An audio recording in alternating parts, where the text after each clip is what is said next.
केरवा के पतावा पे न्योता पे ठवानी न्योता करीना स्वीकार जी। हाँ लिहिनाया रघ मोर आदित्य गोसाइया परती के सुन ली पुकार जी।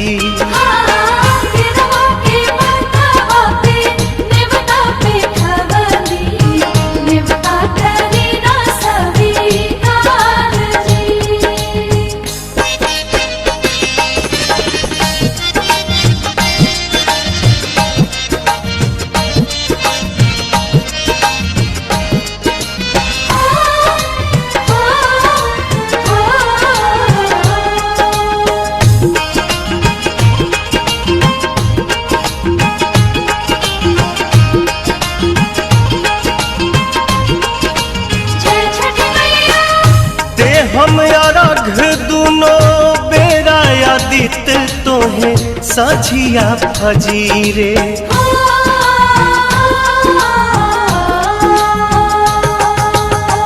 दूसरा अरघ देके मानव आशीष आके गंगा के तीरे। दिन के सहैया रौवे रोग हराइया जी रौवे से जग में जोर जी। हाँ केरवा के पतावा पे न्योता पे ठवानी न्योता करीना स्वीकार जी।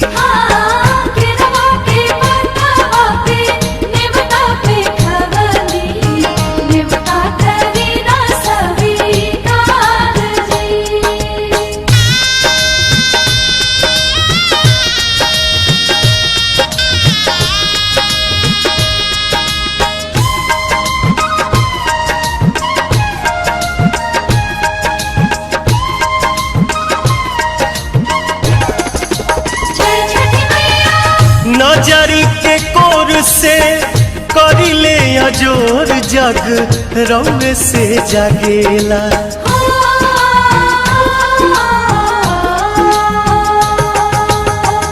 रौवे से रात होला रौवे से दिन काल चक्र चलेला। हर साल करब बरत आई छठी घटिया हमनी पकड़ब उपकार जी। हाँ लिहिनाया रघ मोर आदित्य गोसाइया परती के सुन ली पुकार जी।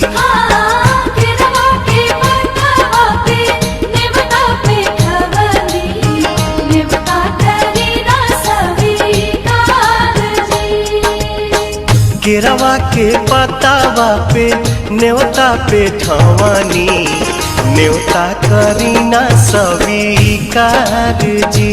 हाँ लिहिनाया रघ मोर आदित्य गोसाइया परती के सुन ली पुकार।